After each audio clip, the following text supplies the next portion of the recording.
જી મિત્રો, હું ડૉક્ટર શૈલેષ જિંજાળા. શું ખરેખર શક્ય છે કે ઓપરેશન વગર કોઈ પણ ટ્રીટમેન્ટ થઈ શકે? તો આ બધા મસામાં તમે કેટલી વાર સર્જરી કરાવીશું? તો કિડનીની પથરીઓ છે, પિત્તાશયની પથરીઓ છે, ઘૂંટણના રોગો છે, એપેન્ડિક્સનો સોજો છે, મસા હોય કે કપાસી હોય, હાથમાં થતી કણીઓ હોય, પગમાં થતી કણીઓ, જેને આપણે કપાસી કહીએ છીએ. યસ. તો ખરેખર એ શક્ય છે કે વિધાઉટ સર્જરી એ પણ હોમિયોપેથિક ટ્રીટમેન્ટથી સારવાર થઈ શકે? તો ખરેખર જોઈન્ટ રિપ્લેસમેન્ટ જે કરવું પડે છે, જેને ઘૂંટણના દુખાવા છે, તો ખરેખર એ શક્ય છે હોમિયોપેથિકમાં? કોઈ પણ દર્દી એપેન્ડિક્સના સોજામાંથી, દુખાવામાંથી રાહત મેળવી શકે છે. અને વાળ ખરવાની જેવી સમસ્યાઓ છે કે સ્કિનની જેવી સમસ્યાઓ છે, પછી સ્કિનના ઘણા બધા પ્રોબ્લેમ્સ છે જે લાંબા સમયથી જેમનો પ્રોબ્લેમ છે, તો એ કોઈ પણ ડૉક્ટરની સલાહ વગર સેલ્ફ મેડિકેશન ના કરવું જોઈએ, જે ખૂબ જ હાર્મફુલ હોય છે. ઓકે. એટલે જ્યાં સ્ટીરોઇડનો યુઝ થતો હોય ત્યાં સ્કિનની બીમારી દબાતી હોય છે. હલો મિત્રો, કેમ છો? હું છું સતીશ દેવડિયા. સ્વાગત છે તમારું ગુજ્જવલ્દી પોડકાસ્ટની અંદર, અને જેની ટેગલાઇન છે સંઘર્ષથી સફળતા. શું ખરેખર શક્ય છે કે ઓપરેશન વગર કોઈ પણ ટ્રીટમેન્ટ થઈ શકે? હા, ઓપરેશન વગર, જેમ કે પિત્તાશયમાં પથરી છે, એપેન્ડિક્સ છે, જોઈન્ટ રિપ્લેસમેન્ટ છે, તો આવી બધી ઘણી બધી ડિસીઝ છે કે જે ખરેખર એમની સર્જરીની જરૂર હોય છે. અને પ્રશ્ન એક છે કે જો સર્જરીની જરૂર વગર આપણે દવાથી ખરેખર આ ટ્રીટમેન્ટ બધી કરી શકીએ છીએ, આપણી સારવાર થઈ શકે છે? તો બધા જ પ્રશ્નોના જવાબ આજે આપણે વાતચીત કરવાના છે. આપણી સાથે એક ડૉક્ટર છે જે ખરેખર સ્પેશિયલિસ્ટ, એમનો 11 વર્ષનો એક્સપિરિયન્સ છે, જે હોમિયોપેથી પ્રેક્ટિસ કરી રહ્યા છે, અને ખરેખર એવું કહે છે કે હા, બધી સર્જરી વગર પણ શક્ય છે. તો વધારે સમય ના લેતા મુલાકાત કરીએ ડૉક્ટર શૈલેષ જિંજાળા, જે શિવમ કેર ક્લિનિકના ફાઉન્ડર છે. હલો સર, કેમ છો? Good morning. હેલો, નમસ્તે, ગુડ મોર્નિંગ. નમસ્તે. વેલકમ ટુ ગુજ્જવલ્દી podcast sir. Thank you. Sir, almost અત્યારે આપણે બહુ બધા ટ્રેન્ડ ચાલી રહ્યા છે. ટ્રેન્ડની વાત કરીએ તો ઓલમોસ્ટ ઘણા બધા રોગો છે કે જે કન્ટિન્યુ દિવસે ને દિવસે વધતા જાય છે, અને લોકોની સમસ્યા છે. અને એમાં મેજોરિટી ચાલે છે કે ભાઈ, ઘણી વખત કોઈ સર્જરીની વાત આવે ને જ્યારે, તો ત્યારે લોકો ગભરાતા હોય છે. અને તમે ઓલમોસ્ટ 11 વર્ષથી આ કામ કરી રહ્યા છો, પ્રેક્ટિસ કરી રહ્યા છો કે ભાઈ વિધાઉટ સર્જરીએ આપણી પોતાની ટ્રીટમેન્ટ ખરેખર કરી શકીએ છીએ. ખરેખર શક્ય છે કે નથી? આજે ઘણા બધા પ્રશ્નો છે કે જે લોકોના મનમાં ઉદ્ભવે છે, તો આપણે એને ક્લિયર કરીએ. સૌથી પહેલા તો તમારા આપણા પ્રેક્ષકો છે, એમનો પરિચય આપી દો. જી મિત્રો, હું doctor Shailesh Jinjala, homeopathic consultant, અને છેલ્લા 11 વર્ષથી હું મારી પ્રાઇવેટ પ્રેક્ટિસમાં આવી જ રીતે ઓપરેશન વગર જે બીમારીઓ છે, જેને સુડો સર્જિકલ કેસીસ કહેવાય, યસ. એવા કેસીસમાં આપણે કામ કરીએ છીએ કે જેમાં ઓપરેશન કરાવો તો સારું, ના કરાવો તો વધારે સારું. રાઈટ. તો કિડનીની પથરીઓ છે, પિત્તાશયની પથરીઓ છે, ઘૂંટણના રોગો છે, એપેન્ડિક્સનો સોજો છે, અને આવી ઘણી બધી નાની મોટી બીમારીઓ છે કે જેમાં આપણે ઓપરેશન વગર પણ મોટા ખર્ચામાંથી બચી શકીએ, અને આપણે એમાં વ્યવસ્થિત હોમિયોપેથી દવા દ્વારા ટૂંક સમયમાં સારું એવું આપણે રિઝલ્ટ મેળવી શકીએ. બહુ સારી વાત કહી સર કે તમે આના ઉપર કામ કરી રહ્યા છો. પણ સર, મને એક પ્રશ્ન ઉદ્ભવે છે કે ખરેખર ચલો ઘણી બધી ટ્રીટમેન્ટ હોય, કદાચ સર્જરી વગર આપણે એને ક્લિયર કરી શકતા હોય, પણ એક એપેન્ડિક્સ જેને આપણે કહીએ છીએ, તો ખરેખર એ શક્ય છે કે વિધાઉટ સર્જરી એ પણ હોમિયોપેથિક ટ્રીટમેન્ટથી સારવાર થઈ શકે છે? જી, કોઈ પણ સર્જરી હોય ને એના અમુક ક્રાઇટેરિયા હોય છે કે સર્જરી પહેલાના જમાનામાં એવું હતું કે ઇમરજન્સી અમુક ક્રાઇટેરિયા હોય છે જે ટેક્સ્ટ બુક્સ પ્રમાણે મેન્શન કરેલા હોય છે. ઓકે. તો એ ક્રાઇટેરિયામાં જો એ કેસ ફિટ થતો હોય તો સર્જરી નો ડાઉટ કરવી જોઈએ. પણ અમુક ક્રાઇટેરિયા એવા હોય છે કે એપેન્ડિક્સનો શરૂઆતનો સોજો, કે એમાં સાધારણ દુખાવો છે અને એપેન્ડિક્સની થોડીક એવી સાઇઝ વધેલી છે, તો એમાં આપણે સર્જરી તરફ ના જતા આપણે દવાથી પણ એપેન્ડિક્સના સોજામાંથી રાહત મેળવી શકીએ. અને બાકી જે બીમારી પ્રમાણે જે ખાનપાનની પરેજીઓ હોય છે, ઓકે. અને જે નોર્મલ આરામની જરૂર હોય છે, એ આપણે કરી અને કોઈ પણ દર્દી એપેન્ડિક્સના સોજામાંથી, દુખાવામાંથી રાહત મેળવી શકે છે. શું વાત છે! ટૂંકમાં કોઈ પણ એજના વ્યક્તિ હોય ને, એમને જે કદાચ જો એપેન્ડિક્સ આવ્યું હોય, અને કદાચ એને આપણે હોમિયોપેથિક ટ્રીટમેન્ટ સ્ટાર્ટ કરાવીએ, તો એમને પણ રાહત મળી શકે છે? જી. ઓકે. સર, બીજી વાત કરીએ કે આપણે સ્કિન પ્રોબ્લેમ ઓલમોસ્ટ વધી ગયો છે, તો ખરેખર જે લાંબા સમયથી જેમને પ્રોબ્લેમ છે કે ભાઈ ઘણા સમયથી, કદાચ આપણે વિટિલોગીની પણ વાત કરીએ, સફેદ દાગ જે કહેવાય છે, પછી સ્કિનના ઘણા બધા પ્રોબ્લેમ્સ છે, એ લાંબા સમયથી જેમને પ્રોબ્લેમ છે, તો એ સારવાર પણ આમાં કમ્પ્લીટ થઈ શકે છે? જી, સ્કિન સાયન્સ અત્યારે ઘણું ડેવલપ થયું છે, પણ હજુ સુધી સ્ટીરોઇડ વગર સ્કિનના બીમારીને મટાડવું થોડું અઘરું છે.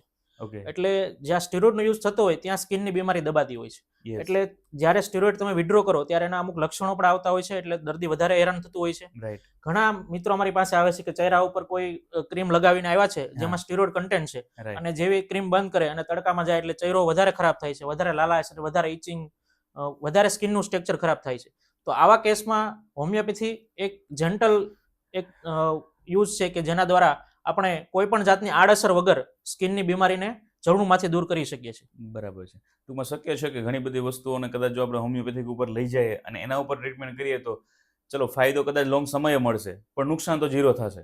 જી ડેફિનેટલી. એટલે હોમિયોપેથિક અપનાવવું જરૂરી છે. અને તમે બહુ સારી વાત કરી કે ભાઈ અત્યારના સમયમાં સ્કિનના પ્રોબ્લેમ વધી ગયા અને બહુ બધા લોકો જે બહારથી ઘણી બધી ટ્રીટમેન્ટ કરાવતા હોય એ પછી અધર મેડિકલ યુઝ પ્રોડક્ટ હોય કે પોતે જાતે લઈને યુઝ કરતા હોય અને પછી એના સ્કિનના પ્રોબ્લેમ બી થતા હોય છે. જી. તો ખરેખર એને અવોઇડ કરવા જોઈએ. સેલ્ફ મેડિકેશન બિલકુલ અવોઇડ કરવું જોઈએ.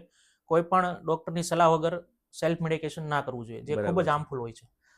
બીજો પ્રોબ્લેમ અત્યારે વધારે પડતો એ પણ ચાલી રહ્યો છે કે વાળ ખરવા, જી. હેરફોલ થવું, જી. ટૂંકમાં ટાલ પડી જાવી. તો ખરેખર આ બધી જે સમસ્યા છે એ હોમિયોપેથિકમાં કેટલા સમયમાં ટૂંકમાં કામ કરે છે અને હોમિયોપેથિકમાં ખરેખર શક્ય છે બધું? જી. અત્યારની તમે કોઈ બી બીમારી જુઓ તો એમાં 90% બીમારીઓ છે એ લાઇફસ્ટાઇલ ડિસઓર્ડરમાં આપણે ગણી શકીએ. યસ. કોઈ ઇન્ફેક્શસ બીમારી બહુ ઓછી થાય છે ત્યારે ટાઇફોઇડ, મેલેરિયા, ડેન્ગ્યુ કે કોરોના શરીરમાં બહારથી ઘૂસી જાય.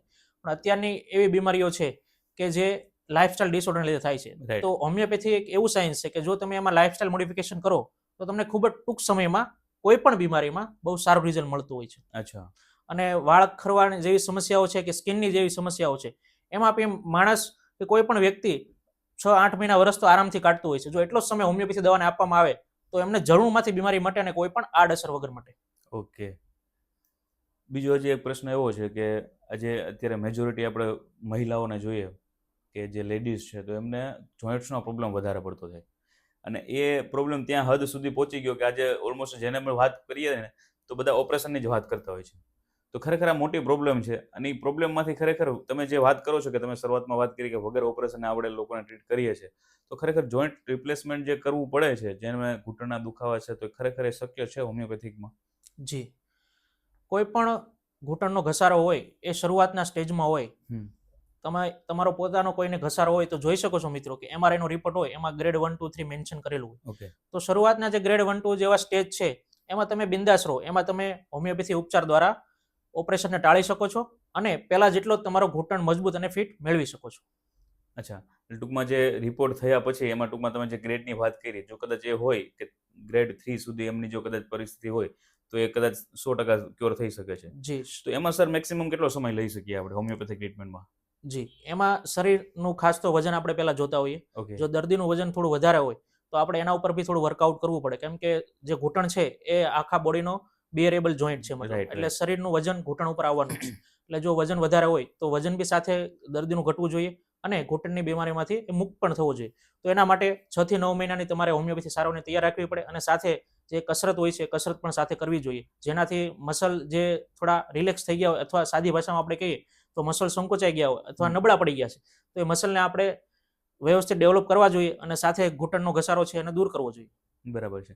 તો આ જો પ્રોસેસને કદાચ કોઈ પણ વ્યક્તિ છે જે પેશન્ટ છે કે ભાઈ જેમને ઘૂંટણનો પ્રોબ્લેમ છે એ કદાચ 8-9 મહિના સુધી એમની પ્રિપેરેશન હોય, તૈયારી હોય તો 100% આપણે હોમિયોપેથિકથી ટ્રીટમેન્ટ કરી શકીએ છીએ. જી ડેફિનેટલી. જે દુખાવો હોય છે જે એકદમ સહન ના થાય એવો દુખાવો તો 15 દિવસ, મહિના, 2 મહિનામાં તમારા દર્દીઓમાં દૂર થઈ જાય છે. અચ્છા. પછી એને આપણે સસ્ટેન રાખવો છે મતલબ ફરીવાર એ બીમારી નથી થવા નથી દેવી. થવાની. એના માટે આપણે દવાઓને જે કસરતો છે અને જે હેલ્ધી લાઇફસ્ટાઇલ છે એને ફોલો કરવાની છે. ઓકે, બરાબર છે. હવે સર મસાની વાત કરીએ કે મસા બી એક એવો રોગ છે કે જે ઘણા લોકોના થતો હોય અને થયા પછી એની ડેફિનેટલી સર્જરી જ કરાવતા હોય છે. જી. તો ખરેખર શું હોમિયોપેથિક સારવાર આમાં બી કામ કરે છે અને અસરકારક છે ખરી મસા માટે? ડેફિનેટલી. મસા હોય કે કપાસી હોય, હાથમાં થતી કણીઓ હોય, પગમાં થતી કણીઓ જેને આપણે કપાસી કહીએ છીએ, યસ. અથવા શરીરમાં કોઈ બી જગ્યાએ મસા થતા હોય, રાઈટ. અથવા કોઈને બહુ નાના મોટા સ્પોટ એકદમ નાના દાણા જેવા મસા થતા હોય જેને મોલાસ્કમ કોન્ડાજીનસ કહેવાય કે જે પોતાના માટે ચેપી રોગ છે, વારંવાર નવા મસા નીકળ્યા જ કરે. ઓકે. તો આ બધા મસામાં તમે કેટલી વાર સર્જરી કરાવીશું, રાઈટ. તમે કેટલી વાર એને દૂર કરાવશો, કેમ કે ઘણી સર્જરીઓ બાદ પણ એ થવાનું જ છે મતલબ એ નીકળવાના જ છે મતલબ. તો એનો બેસ્ટ ઓપ્શન તો હોમિયોપેથી જ છે કે જેના દ્વારા તમારા જે મસા છે, જે કપાસી છે એ સુકાઈ જશે, ધીમે ધીમે ખરી દેશે અને મટી જશે અને ફરીવાર એનો બેનિફિટ એ છે કે નવા મસા નહીં થાય. અચ્છા. એટલે નવી બીમારીને આવતી અટકાવે અને જૂની બીમારી મટાડે એ જ હોમિયોપેથી. ઓકે. તો ખરેખર હોમિયોપેથીની એવી શું ખાસિયત છે કે આ બધા રોગમાં કામ કરે છે અને પ્લસ કામ કર્યા પછી પણ એ ડિસીઝને પાછું બહાર આવવા નથી દેતું? જી. હોમિયોપેથી છે ને એ આપણા શરીરના બધા લક્ષણો ઉપર વધારે કામ નથી કરતી પણ શરીરમાં જે લક્ષણો પેદા કરવા માટેનો જે એક ભાવ છે એને અમે માયાજમ કહીએ છીએ. ઓકે. તો એ જે શરીરમાં કઈ વસ્તુ એવી છે કે જે બધી બીમારીઓની પાછળ છે અથવા બધી બીમારીઓને ડેવલપ કરે છે, તો એ જે માયાઝમેટિક ડાયગ્નોસ્ટિક થાય તમારું એટલે કોઈ બી વ્યક્તિનું, તો એના ઉપર અમે જે દવા પ્રિસ્ક્રાઇબ કરીએ અને જે દવા આપીએ તો એનાથી એમને ઘણા દર્દીઓ અમારી પાસે આવતા હોય કે અમને 10 લક્ષણો કહે અને બીજા 5 લક્ષણો છુપાવતા હોય, પણ જ્યારે ત્રીજી ચોથી વાર ફોલોઅપમાં આવે ત્યારે અમને સામેથી કહે કે જે અમે જે છુપાવેલા લક્ષણો હતા એમાં પણ અમને ફરક છે. ફરક થઈ ગયો છે. કેમ કે શરીરની અંદરની જે તાસીર છે, રોગ પેદા કરવાની જે પ્રકૃતિ છે, યસ. એ પ્રકૃતિ ઉપર હોમિયોપેથી દવા કામ કરે છે. ઓકે. એટલે તમે તમારી જે જૂની બીમારી છે એને મટાડો જ છો, પણ સાથે સાથે તમે ફરીવાર બીમાર ના પડો એના માટેની એક શરીરનું બાંધો બી તૈયાર થાય છે. ઓકે. ટૂંકમાં આપણી તાસીર ઉપર કામ કરે છે, એટલે આપણી ઇમ્યુનિટીને પણ બૂસ્ટ કરવાનું કામ કરે છે, જી. એટલે જેથી કરીને બધા રોગ ઉપર એ પોતે કામ કરે છે અને નવી શરૂઆત પાછી થતી નથી. તો ખરેખર લોકોએ હોમિયોપેથિકનો વધારે પડતો લાભ લેવો જોઈએ. ડેફિનેટલી. ક્રોનિક ડિસીઝ ખરેખર કહેવાય છે કંઈ, તો ખરેખર ક્રોનિક ડિસીઝ શું છે, અને પ્લસ કે ક્રોનિક ડિસીઝમાં કયા પ્રકારના રોગ ડિસીઝ હોય છે, અને બીજી વસ્તુ કે ખરેખર એની અંદર હોમિયોપેથિક છે એ કેટલું ઉપયોગી છે? જી. ક્રોનિક ડિઝીઝ નામ સાંભળતા લોકો ગભરાય છે, કેમ કે Yes. પેલો માઇન્ડમાં એવો જ વિચાર હોય કે લાઈફ ટાઈમ મારે દવા લેવી પડશે. રાઈટ. શરૂઆત કરીએ આપણે તો થાઇરોઇડથી, મગજનો કોઈ સ્ટ્રોક આવી ગયો, હૃદયનો કંઈ તકલીફ થઈ એટલે કે બીપી, શુગર, કોલેસ્ટ્રોલ, થાઇરોઇડ છે, પછી ઘણા દુખાવા છે કે જેમાં કાં તો ઓપરેશન છે ને કાં પછી તમારે લાઈફ ટાઈમ દવા લેવાની છે. Yes. એટલે આ બધા ક્રોનિક ડિઝીઝની કેટેગરીમાં આપણે ગણી શકીએ. અથવા ચામડીની કોઈ બી બીમારી કે જે લાંબો ટાઈમથી શરીરમાં રહેલી છે તો એને આપણે ક્રોનિક ડિઝીઝની કેટેગરીમાં ગણી શકીએ. તો આ બધી બીમારી એવી છે કે થોડી ઘણી લાઈફસ્ટાઈલ આપણું જે છે ડિસ્ટર્બ થયું છે, ખાણીપીણી આપણી ડિસ્ટર્બ થઈ છે, એના લીધે શરીરમાં આવ્યું છે. એ કોઈ ઇન્ફેક્શન નથી કે શરીરમાં બહારથી ઘૂસી ગયું, મતલબ કે થોડા ટાઈમમાં જતું રહેવાનું છે. બરાબર. તો આપણે એના સામે લડવા માટે આપણી ઇમ્યુનિટીને વધારે બુસ્ટઅપ કરવી પડે. અને હોમિયોપેથી દવા એવી છે કે જે તમારી ઇમ્યુનિટી તો વધારે જ છે, પણ સાથે સાથે તમારી અંદર જે કંઈ ફેરફારો થયા છે એ ફેરફારોને રિવર્સ પણ કરે છે, મતલબ. એટલે ઘણી વાર અમને એવા ચમત્કારિક રિઝલ્ટ પણ મળતા હોય છે કે જેમાં બહુ પેથોલોજી ડેવલપ થવાની શરૂઆત થઈ રહી હોય અથવા પેથોલોજી થોડી ઘણી ડેવલપ થઈ ગઈ હોય, મતલબ. તો એવા પેથોલોજીકલ કેસમાં પણ અમને હોમિયોપેથી દવાથી ઘણા સારા રિઝલ્ટ મળતા હોય છે કે એ રોગ માટે આપણે લાઈફ ટાઈમ દવા નથી લેવી પડતી અથવા કોઈ ઓપરેશન તરફ જવું નથી પડતું, મતલબ. એટલે ક્રોનિક ડિઝીઝમાં અત્યારે જોઈએ તો 40, 45, 50 વર્ષ પછી શુગર, બીપીના કેસ ચાલુ થઈ ગયા છે. તો આવા બધા કેસમાં થાઇરોઇડનો કેસ કોઈને પ્રેગ્નન્સીમાં આવી ગયો અથવા સ્ટ્રેસ ઇન્ડ્યુસ કોઈ બીમારી આવી, મતલબમાં, તો તમે એલોપેથી દવાઓ લેતા પહેલા એકવાર હોમિયોપેથી ડોક્ટરને કન્સલ્ટ કરો અને ત્યાં જો દવા સ્ટાર્ટ કરો તો તમારે લાઈફ ટાઈમ દવાઓ નથી લેવી પડતી, પ્લસ તમારી બીમારી જરૂરમાંથી દૂર થાય છે. બરાબર છે. હવે જે હોમિયોપેથી ટ્રીટમેન્ટ છે તેમાં ઓલમોસ્ટ આપણે ઘણા બધા ડિસીઝની વાત કરી, પણ એક પ્રશ્ન કદાચ એવો પણ છે કે ભાઈ જે વુમન્સને ઘણા બધા રોગ થતા હોય, જેમ ઇન્ટરનલ ઇસ્યુ છે, hormones problem, PCOD problem, white discharge છે, પ્લસ ઘણા બધા લોકોના પ્રેગ્નન્સીમાં બી ઇસ્યુ આવતો હોય, તો ખરેખર એની અંદર આ હોમિયોપેથિક કામ કરે છે? ડેફિનેટલી કામ કરે છે. પીસીઓડી છે, હોર્મોન ઇમ્બેલેન્સ છે, લો એમએચ હોય, નાની મોટી કઈ ગર્ભાશયની કે નળીની કોઈ તકલીફ હોય, તો આવા બધા કેસમાં બહુ બધી મથામણ બાદ પણ દર્દીને પરિણામ નથી મળતા. યસ. તો આવા કેસમાં હોમિયોપેથીમાં જો દર્દી પ્રોપર કાઉન્સેલિંગ કરે અને વ્યવસ્થિત એમની હિસ્ટ્રી આપે અને હોમિયોપેથી ડોક્ટર એમની વ્યવસ્થિત તાસીર પકડે તો એમાં 100% સારા રિઝલ્ટ મળે છે અને આપણે કોઈના ઘરે ખુશીનું એક કારણ બની શકીએ અથવા આપણે પ્રેરણા બની શકીએ સમાજ માટે. કેમ કે આ પ્રશ્ન સર કરવાનો રીઝન એ હતું કે આજે આપણે જોઈએ છે કે ઓલમોસ્ટ ગુજરાતની અંદર આઈવીએફ સેન્ટર બહુ ખુલી રહ્યા છે. જી. અને કદાચ એવું પણ બની શકતું હોય કે પોતાને અવેરનેસ અથવા તો એકદમ ક્લિયરિટી ના હોવાને કારણે આ પગલાં લેવા પડતા હોય છે. તો જો કદાચ તમે કીધું કે પ્રોપર એમનું કાઉન્સેલિંગ કરીએ અને સાચી માહિતી જો એમને મળી જાય તો ખરેખર આ પ્રોબ્લેમ પણ સોલ્વ થઈ શકે છે. જી. ઓકે. હવે વાત કરીએ કે આપણે ઘણા બધા લોકોનો પ્રશ્ન હોય છે કે એલોપેથિક દવા જ્યારે ચાલુ હોય ને ત્યારે હોમિયોપેથિક દવા ના લેવાય, અને હોમિયોપેથિક દવા લેવાતી હોય ને ત્યારે એલોપેથિક દવા ના લેવાય. તો બંને ખરેખર સાથે લઈ શકાય કે પછી એમાં નુકસાન થતા હોય છે? ના, એમાં કોઈ નુકસાન નથી થતા હોતા. જે ક્રોનિક ડિઝીઝની આપણે વાત કરી, ક્રોનિક ડિઝીઝ એમાં થાઇરોઇડ છે, બીપી છે, શુગર છે, એવા કેસમાં અમે હોમિયોપેથી દવા સ્ટાર્ટ કરીએ ત્યારે એમની જે એલોપેથી દવા ચાલુ હોય એ ચાલુ જ રખાવતા હોઈએ છે. ખાલી 2 દવા વચ્ચે લેવાનો સમય કલાક જેવો ગેપ રાખતા હોઈએ છે અને પછી ધીમે ધીમે જે કંઈ ફિઝિશિયન ડોક્ટર હોય છે એ જ એમની દવાઓ ધીમે ધીમે ઓછી કરતા જાય, એમના રિપોર્ટ્સ નોર્મલ આવવા લાગે એટલે પછી એલોપેથી દવાઓ બંધ થઈ જાય. પછી થોડા સમય બાદ હોમિયોપેથી દવાઓ પણ બંધ થઈ જાય અને દર્દી છે એ દવા મુક્ત થઈ જાય, એનું જીવન બીમારી મુક્ત થઈ જાય. બરાબર છે. તો ઘણા બધા પાછું એવું પણ વિચારે છે કે ભાઈ હોમિયોપેથિક ટ્રીટમેન્ટ છે ને બહુ લોંગ ચાલે, બહુ લાંબી ચાલે, એટલે મારે નથી કરાવવી. તો એના માટે તમે શું કહેવા માંગો છો? હવે મારી પાસે અહીંયા થોડા પથરીના પરિણામના જે છે એ પણ પડેલા છે અને અમારી પાસે એવા બી કેસ છે કે કોઈ બી પથરી હોય એમાં 2-3 દિવસમાં પથરી નીકળી ગયેલી છે, 15 દિવસમાં પથરી નીકળી ગયેલી છે. હોમિયોપેથિક ટ્રીટમેન્ટથી વગર ઓપરેશન. શું વાત છે? અને તમે ઓલમોસ્ટ સેમ્પલ બી લાવ્યા છો કે ભાઈ ઘણા બધા પથરી ઓલમોસ્ટ તમે કાઢેલી છે. એમાં પથરીના નામ, મોબાઈલ નંબર, દર્દીનું એડ્રેસ, પથરીની સાઇઝ બધું આપણે મેન્શન કરેલું છે અને તમે એને બિંદાસ કોલ પણ કરી શકો, દર્દી સાથે કન્ફર્મ કરી શકો. જરા 1-2 પીસ. જી. આ એક પથરી છે અર્ચનાબેન મહાલે, ડિંડોલીની બેનની પથરી છે 15x9 mm ની. આ હું તમને થોડું ખોલીને બતાવીશ. ઘણા ટાઈમથી પેક છે, વિઝ્યુઅલાઇઝ માટે મૂકેલું હોય ક્લિનિક પર. યસ. આ રિયલ પથરી છે 15x9 mm ની. અને 15x9 mm આટલી મોટી અને પથરી છે. આમનો સીટી સ્કેનમાં બી મેન્શન જે સાઇઝ એ સાઇઝ આપણે મેન્શન કરી છે. અને આ વગર ઓપરેશને પેશાબમાં નીકળેલી છે, મૂત્ર માર્ગમાં. અચ્છા, આટલી મોટી પથરી છે એ હોમિયોપેથિક ટ્રીટમેન્ટથી નીકળી ગયેલી છે. જી. બીજી એક એવી જ મોટી પથરી છે સતીશભાઈ દાસની. એમની પથરી હું તમને બતાવીશ.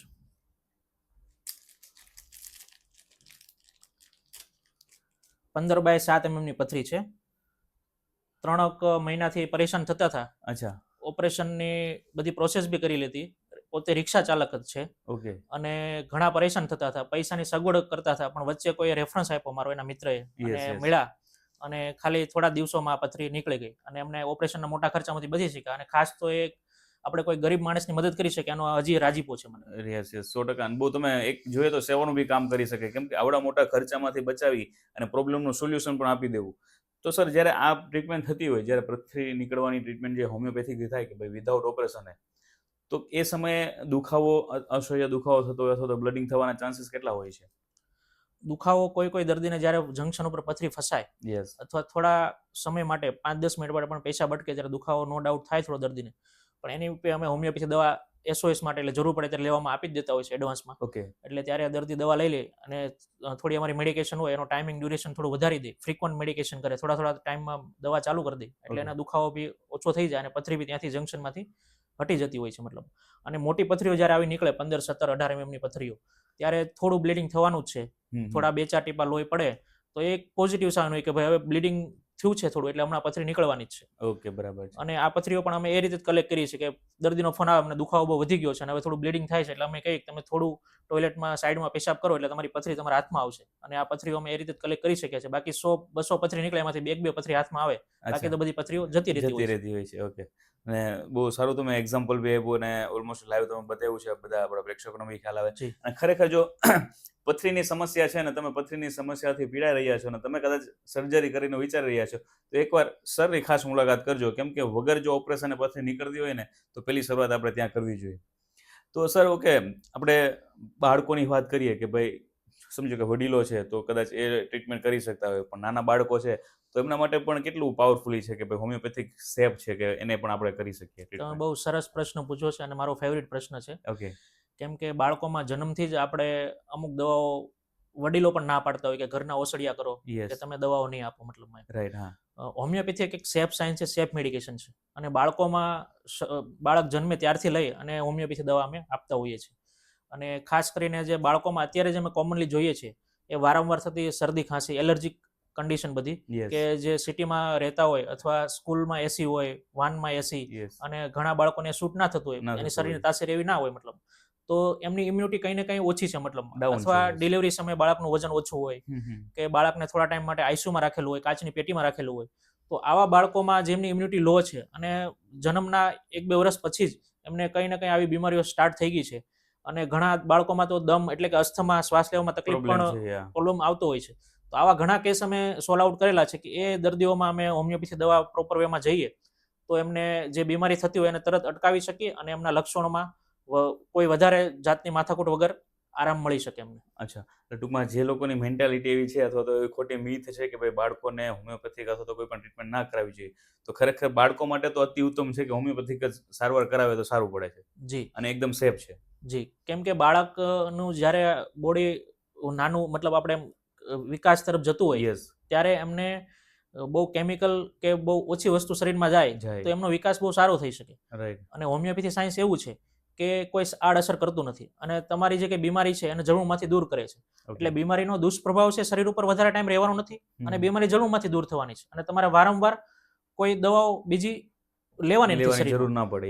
એટલા માટે બાળકનો વિકાસ બી વ્યવસ્થિત થવાનો છે. એટલે આપણું ભારતનું ભાવિ છે, ભારતનું યુવાન છે એ મજબૂત ઘડાવવાનું. 100%. તો ખરેખર સર, મને પ્રશ્ન એવો છે કે હોમિયોપેથિક અને એલોપેથિક એ બંને દવાઓમાં, મેડિસિનમાં ફરક શું છે? જી. હોમિયોપેથી દવા છે એ શરીરની તાસીરને નક્કી કર્યા બાદ અપાતી દવા છે. ઓકે. અને હોમિયોપેથી દવા ખૂબ જ ઓછા પ્રમાણમાં આપવામાં આવતી દવા છે એટલે એની કોઈ આડઅસર નથી મતલબમાં. ઓકે. અને હોમિયોપેથી દવાનું તમે લેબોરેટરી ટેસ્ટિંગ કરાવો તો એમાં કોઈ દવાનું પ્રમાણ મળતું નથી, કેમ કે ડાયનામિક લેવલ ઉપર કામ કરે છે. અચ્છા. એટલે એક ડાયનામિક, એમાં ખાલી દવાની અંદર પાવર છે મતલબમાં, કે જે શરીરને સારો કરી શકે મતલબ. ટૂંકમાં બૂસ્ટ કરવાનું કામ કરે છે, Yes. ઇમ્યુનિટીને બૂસ્ટ કરવાનું કામ કરે છે. જી. ઓકે. એટલે એ ટૂંકમાં એલોપેથિક કરતા એનો ડિફરન્ટ વધારે છે, સારું છે, અને ટ્રીટમેન્ટ બી સારી આપે છે, નુકસાન કોઈ નથી. જી. ઓકે. હવે સમજો કે કોઈ પણ પેશન્ટ છે, દર્દી છે, તો એમને કયા સમયે હોમિયોપેથિક જે ડોક્ટર છે એમનો ખરેખર સંપર્ક કરવો જોઈએ? જી. હવે કોઈ એવી બીમારી છે કે જેમાં તમે 10 દિવસથી અઠવાડિયાથી વધારે સમય માટેની સારવાર લઈ રહ્યા છો, યસ. તમારી બીમારી શું છે તમને આઈડિયા નથી આવતો, અથવા એ ક્રોનિક બીમારી બનવા જઈ રહી છે, તો તમે શરૂઆતના એવા કેસ છે કે જેમાં 10-15 દિવસથી વધારે તમારે ટ્રીટમેન્ટની જરૂર પડે છે, અથવા તમારું શરીર એ બીમારીથી કોઈ પણ લક્ષણોથી પીડાય છે, તો ત્યારે તમે હોમિયોપેથિક ડોક્ટરનો કન્સલ્ટ કરો, અને જો હોમિયોપેથિક સારવાર વ્યવસ્થિત તમે સ્ટાર્ટમાં જ શરૂ કરો તો તમે બીમારીને જડમૂળથી મટાડી શકો, અને સાથે સાથે તમારી જે ડિપેન્ડન્સી છે બીજી કોઈ દવા ઉપર, અથવા તમારે લાઈફ ટાઈમ દવા લેવી પડે, એ દવાઓ લેવાનું ઓપ્શન નીકળી જાય છે તમારું. ઓકે. તો ઘણા બધા પેશન્ટ એવા હશે ને સર, કે હરેક જગ્યાએ ટ્રીટમેન્ટ કરાવી અને પછી લાસ્ટ સરને મળતા હોય છે, અને પછી એવું કહેતા હોય કે ભાઈ મને આનો ફટાફટ રિઝલ્ટ જોઈએ, તો એવું પણ શક્ય છે ખરું ને? ઘણા બધા પેશન્ટો એવા આવતા હશે, તો ખરેખર લોકો મિસ્ટેક શું કરતા હોય છે વધારે પડતી? અમે ત્યારે જ થોડા વધારે મનોમંથન કરીએ, અથવા અમારે વધારે કામ ત્યારે જ વધી જાય કે જ્યારે ફાઇલનો થપ્પો બહુ વધી જાય. ઓકે. એટલે ઘણા બધા દર્દીઓ બહુ બધી ડોક્ટરને બતાવે અને પછી છતાં પણ પરિણામ ના મળતું, અને એ તો માનવની સહજ પ્રકૃતિ છે કે ભાઈ મને એક જગ્યાએ નહીં મળ્યું તો મારા ભાઈએ કીધું બીજી જગ્યાએ, બીજા કોઈ કીધું ત્યાં ત્રીજી જગ્યાએ. ઓકે. પણ તમે આવા બધા ક્રોનિક કેસમાં જો થોડું ઝડપથી સારવાર લો મતલબમાં, રાઈટ. તો તમે આ બધી શરીરને થતી જે હાર્મફુલ અસરો છે એનાથી તમે બચી શકો, અને તમારી બીમારી છે એ થોડી જડમૂળથી ફટાફટ શરીરમાંથી નીકળી શકે. ઓકે. અને એ લોકોની એક્સપેક્ટેશન તો એવી જ હોય કે ભાઈ હવે અત્યારે બધે ક્યાંય મટ્યું નથી, તો હવે અહીંયા સાહેબને ત્યાં જઈએ, અથવા કોઈ હોમિયોપેથી ડોક્ટરને ત્યાં જઈએ, ત્યાં ફટાફટ મટી જવું જોઈએ. મટી જવું જોઈએ. પણ ઓલરેડી કોઈ પણ બીમારી અથવા દવા બંનેનું આખું કોમ્પ્લેક્સ ડિઝીઝ પેદા થઈ ગયું હોય છે. એક તો થોડા બીમારીના લક્ષણો હોય છે, એક તો દવાના લક્ષણો હોય છે, બંને શરીરમાં અત્યારે ભેગા હોય છે. એટલે પહેલા તો એને અમારે મોડિફાય કરવા પડે કે આમાંથી બીમારીના લક્ષણો કયા છે, દવાના લક્ષણો કયા છે. એટલે થોડા દિવસો માટે અમે એને એ રીતે મતલબમાં ટ્રીટ કરીએ કે થોડું એમને રાહત રહી, પણ બીમારી જડમૂળમાંથી મટે નહીં. એટલે ત્યારબાદ અમે એમને એવી દવાઓ આપતા હોઈએ છીએ, અને એ તરફ જતા હોઈએ છીએ અમે કે એમને બીમારી જડમૂળમાંથી મટે. ઘણા દર્દીઓની ડિમાન્ડ બહુ વધારે હોય કે અમને તરત જ મટવું જોઈએ. તો હોમિયોપેથીમાં પણ એવી દવાઓ છે કે જે તમને સિમ્પ્ટોમેટિક રિલીફ આપે, મતલબ તમને જડમૂળમાંથી નથી મટાડવાની, પણ થોડા સમય માટે. જેમ મેં પથરીમાં વાત કરી કે પથરીનો દુખાવો હોય ત્યારે તમે એના ડોઝ 2-3 કલાકમાં 4-5 ડોઝ આપી દો તો એનો દુખાવો તમને થોડો અસર કરવાનો, દુખાવો ઓછો થઈ જવાનો. પણ દુખાવો શેના કારણે છે? પથરીના કારણે છે. તો પથરી નીકળવા માટેની દવા બીજી ઓલરેડી ચાલુ જ છે હોમિયોપેથી. એટલે આપણે એવી રીતે બી કામ કરી શકીએ કે માણસની સહજ પ્રકૃતિ છે કે એને આપણે દુખાવો થવો અથવા કોઈ પણ પરેશાની હોય તો એમને આપણે થોડુંક સિમ્પ્ટોમેટિક રિલીફ આપી, થોડી રાહત આપી અને પછીની ટ્રીટમેન્ટ આગળ કરતા હોય છે. જી. શ્યોર. ઓકે. તો ખરેખર સર મજા આવી તમારી સાથે વાતચીત કરવાની, અને ઘણી બધી ટ્રીટમેન્ટ તમે કીધી કે શક્ય છે. હવે લાસ્ટ પ્રશ્ન એવો છે કે આપણા પ્રેક્ષકો જોઈ રહ્યા છે, જી, અને એમને એક મેસેજ આપણે આપવો હોય કે ભાઈ કોઈ એવા 3 ટિપ્સ તમે આપો કે જે હરેક વ્યક્તિ ફોલો કરી શકે, અને પોતે અને પોતાના પરિવારને હેલ્ધી પણ રાખી શકે. જી દોસ્તો, મિત્રો, 3 ટિપ્સ બહુ ઈઝી છે. સૌ પ્રથમ કે તમને કોઈ બીમારી ના થાય એના માટે પાણી પહેલા પાળ બાંધતા શીખો. યસ. બરોબર. આપણે ડોક્ટર પાસે જવું જ જોઈએ. શું કામ? રાઈટ. એટલે પાણી પહેલા પાળ બાંધતા શીખો. આપણું ગુજરાતીમાં કહેવત છે, મતલબ prevention is better than cure. તો આપણું દૈનિક જે જીવનચર્યા છે એ આપણે આયુર્વેદ પ્રમાણે દિનચર્યા, ઋતુચર્યા આપણે ટાળીએ, બરોબર, એને ફોલો કરીએ આપણે. અને બીજી વસ્તુ કે આપણી જે ખાણીપીણી છે મતલબમાં, એમાં આપણે થોડોક, બધાને ખબર જ છે શું ખાવું જોઈએ શું ના ખાવું જોઈએ, પણ આપણે એને ફોલો કરતા નથી. મતલબ આદત છે મજબૂર, મતલબ.